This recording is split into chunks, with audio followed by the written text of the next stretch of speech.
বেগম খালেদা জিয়ার মৃত্যুতে ভোটের রাজনীতিতে কোনো প্রভাব পড়বে কিনা, অর্থাৎ যারা আগে বিএনপিকে ভোট দিবেন মনে করেছিলেন তারা বিএনপিকে ভোট দিবেন কিনা, অথবা যারা আগে বিএনপিকে ভোট দিবেন না মনে করেছিলেন তারা আসলে বিএনপিকে ভোট দিবেন কিনা, মানে কোনো ভোটের রাজনীতিতে বেগম জিয়ার মৃত্যুর কোনো প্রভাব রয়েছে কিনা।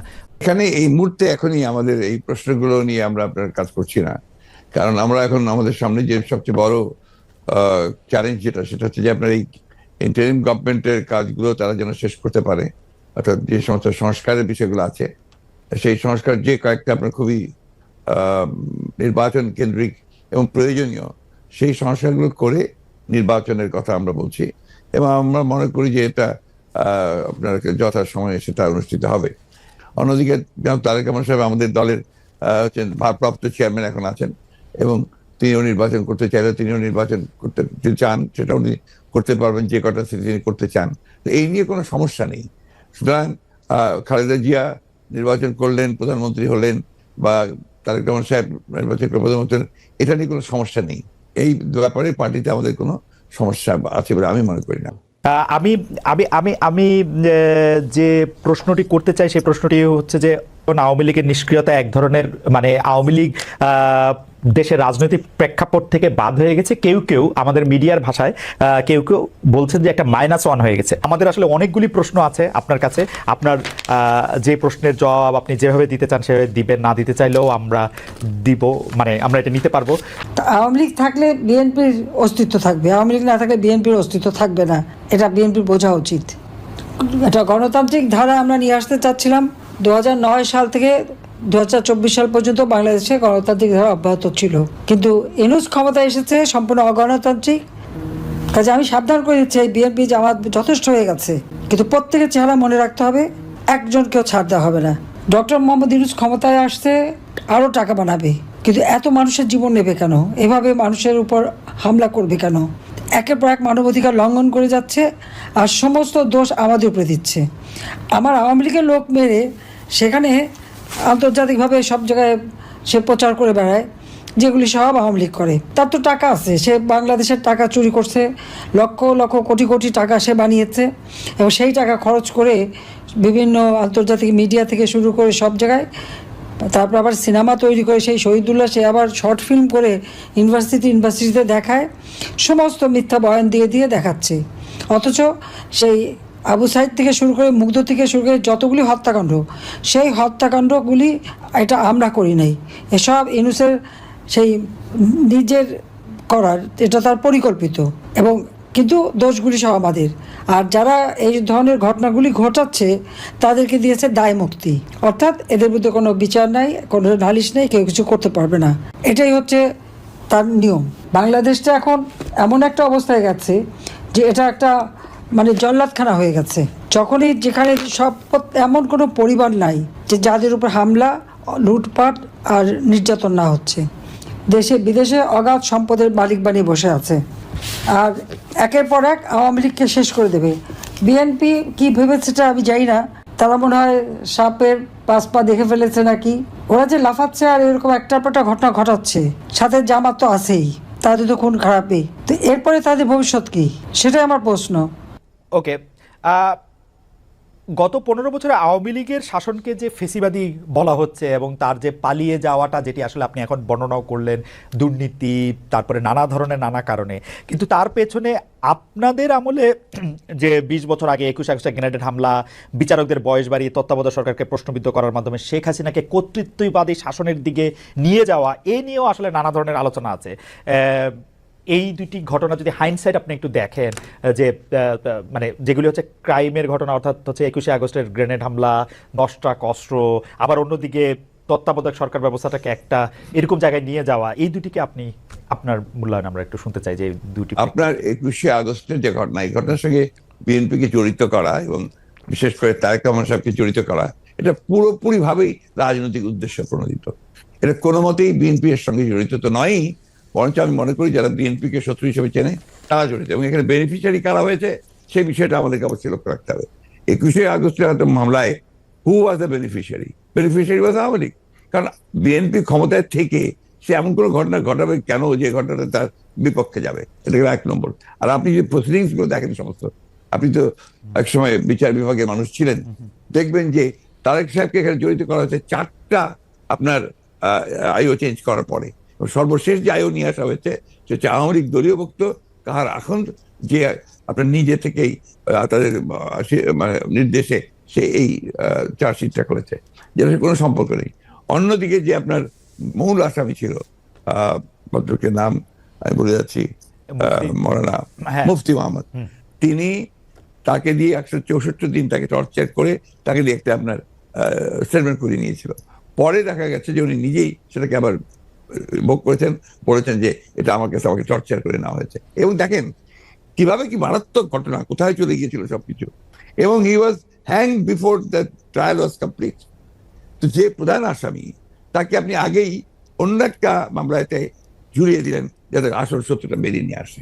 তো এই কথাগুলো কিন্তু কেউ আপনার ইনভেস্টিগেটিভ জার্নালিজম করে না, যার ফলে এই বিষয়গুলো আসে। আপনারা পলিটিক্যালি জিনিসটাকে নিয়ে চেষ্টা করেন,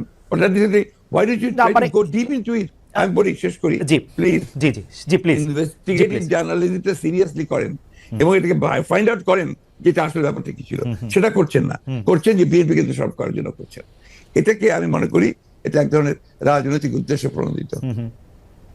ওকে ওকে, আমি ইনভেস্টিগেটিভ জার্নালিজমের প্রসঙ্গে মানে আমি আপনাকে মাঝখানে ইন্টারাপ্ট করতে চাইনি, আমি শুধু বলতে চাইছিলাম যে এইটা তো আসলে আমাদেরও সীমাবদ্ধতা থাকে, ইনভেস্টিগেটিভ জার্নালিজম যে আমরা করতে পারি নাই, কিন্তু এই কথাও তো সত্য যে বিএনপির আমলে আমরা একটা 21 আগস্টের গ্রেনেড হামলার পরে আমরা একটা জজ মিয়াকে দেখেছিলাম, যে জজ মিয়া একটা বানানো হতে পারে। আমি ধরে নিচ্ছি সেটা আপনারা মনে করছে যে ভুল, আমিও ভুল ধরে নিচ্ছি, কিন্তু আপনারা তো পারতেন এখানে একটা ইনভেস্টিগেটিভ জার্নালিজম করে আসল সত্যটা উদ্ঘাটন করতে, সেটা তো করেনি। আমি আপনাকে আসল সত্যটা বলছি যেটা, সেটা আমি বললাম। আপনি এই জিনিসগুলো তো আপনারা কখনোই তুলে ধরবেন না যে 4বার তার আয়ু চেঞ্জ করা হয়েছে, কখনোই তুলে ধরবেন না যে কার আসামকে দেওয়া হয়েছে যে আমাদের নমিনেশন চেয়েছিল, অবশ্যই তুলে ধরবেন, কখনোই তুলে ধরবেন না যে মুফতি মাহমুদকে বিচার শেষ হওয়ার আগে থেকে আপনার ফাঁসি দেওয়া হয়েছে। তো দিজ আর দ্য এভিডেন্সেস যেখানে আপনি পরিষ্কার বুঝবেন যে একটা শুধুমাত্র সাজানো মামলা, তাকে এখানে জড়িত করার জন্য এই কথাগুলো এসেছে।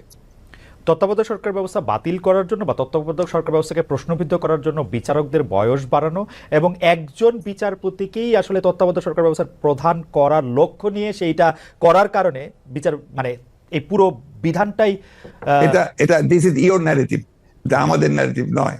আমরা মনে করি যে ওই সময় প্রয়োজন ছিল আপনার বয়স বাড়ানোর ব্যাপারটা, ওটা বাড়ানো হয়েছিল। ইট মে নট ওয়ার্ক, সেটা অন্য কথা। একটা জিনিস আপনি আবার ভুলে যাবেন না যে 1/11 আগে চক্রান্তটা একটা হয়েছিল। সে চক্রান্ত হচ্ছে যে আপনাদের সেই 9/11 ঘটেছিল তার আগে, আর এখানে আপনার কিছু পশ্চিমা দেশ একসাথে হয়ে চুইজডে ক্লাব তৈরি করেছিল, একই সঙ্গে ভারতবর্ষ তার সঙ্গে যুক্ত হয়েছিল, এবং তাদের মূল টার্গেটটা ছিল যে জাতীয়তাবাদী শক্তিকে এখান থেকে নির্মূল করা। এবং যেহেতু তারেক রহমান সাহেব জাতীয়তাবাদী শক্তির উঠতি নেতা ছিলেন, হি ওয়াজ দ্য রাইজিং লিডার, সুতরাং তাকে আপনারা মেলাইন করার জন্য, ভাবমূর্তি নষ্ট করার জন্য একটা পরিকল্পিতভাবে এই চক্রান্তগুলো করা হয়েছে এবং এই ক্যাম্পেইনটা চালানো হয়েছে, হুইচ ইজ টোটালি পলিটিক্যাল।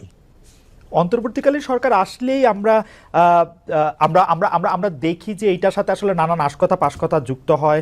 আপনি যেটিকে আন্তর্জাতিক চক্রান্তের কথা আগের সরকার মানে 2007 সালের সরকার বললেন, এবার অন্তর্বর্তীকালীন সরকারের আগমনটাও কি আপনার কাছে একটা চক্রান্তের বিষয় বলে মনে হয়? কারণ আমরা দেখি যে প্রশ্নই উঠতে পারে না, প্রশ্নই উঠতে পারে না। আমরা দেখেছি এবারকার অন্তর্বর্তী সরকারের যে আগমন, এটা একটা জনগণ ছাত্রদের একটা সম্মিলিত আপনার আন্দোলন, একটা আপনার অভ্যুত্থানের ফলে।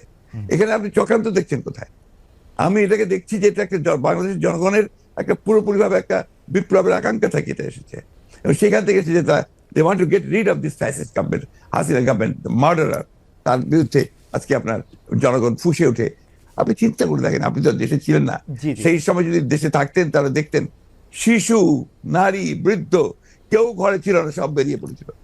কারণ এই ফ্যাসিস্ট আমেরিকার হাতে প্রায় শত শত হাজার হাজার ছেলেমেয়েরা নিহত হয়েছে, হত্যা করেছে। না, দেশে না থাকলেও আমি আসলে এই খবরগুলি সবসময় দেখছিলাম আমার নিজস্ব সোর্স থেকে, আমাদের লোকজন। এখন তো আমি মনে করি যে আমাদের সকলের উচিত, যারা আমরা দেশকে ভালোবাসি, গণতন্ত্রে বিশ্বাস করি, আমাদের এই বিষয়গুলোকে হাইলাইট করা। আমরা ফ্যাসিস্টদের যে বয়ান, যে বক্তব্য, সেই বক্তব্য যেন ফিরে না যায়। না, অবশ্যই। আপনি যে প্রশ্নগুলো আনলেন এর সবই হচ্ছে আপনার ফ্যাসিস্টদের বক্তব্য। ওকে, আমি ওই সময়কার কথায় আমি আপনার কথায় একমত যে এই বয়ানগুলি আওয়ামী লীগ আসলে গত 15 বছর ধরে বিভিন্নভাবে বিভিন্ন মাধ্যমে এটি দিতে চেষ্টা করেছে। আমরাও আপনার মাধ্যমেই বা বিএনপির শীর্ষ নেতৃবৃন্দের মাধ্যমে সেটি আসলে আপনাদের অবস্থান জানতে চেয়েছি, আপনারা কনসিস্টেন্টলি আপনাদের অবস্থান জানিয়েছেন। আমি এই সময়কার কথায় আসি।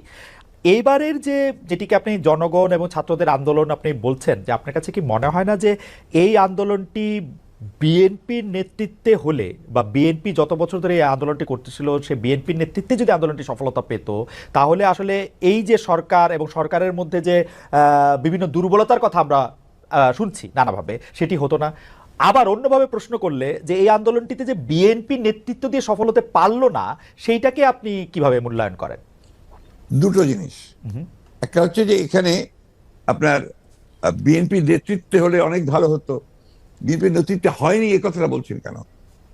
বিএনপি তো এর মধ্যে শেষ দিন পর্যন্ত, শেষ মুহূর্ত পর্যন্ত ছিল এই আন্দোলনে। এই ছাত্র জনতার আন্দোলন শুরু হয়েছে 2 মাস হলো, তার আগে তো আমরা মাঠে, এবং আমরাই আপনার মারেছি, আমরা জেলে গেছি, আমাদের 60 লক্ষ লোকের বিরুদ্ধে মামলা হয়েছে, আমাদের 700-এর উপরে মানুষ আপনার গুম হয়ে গেছে, এই জায়গায় সহ।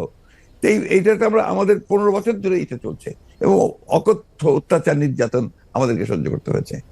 এবং ছাত্ররা যখন এসছে তখন আপনার তারা যে প্রথমে কোটা আন্দোলন, তারপরে সেই হত্যা, পরে সাথে সাথে তারা আপনার এক দফা আন্দোলনে গেছে। We have given total support to them.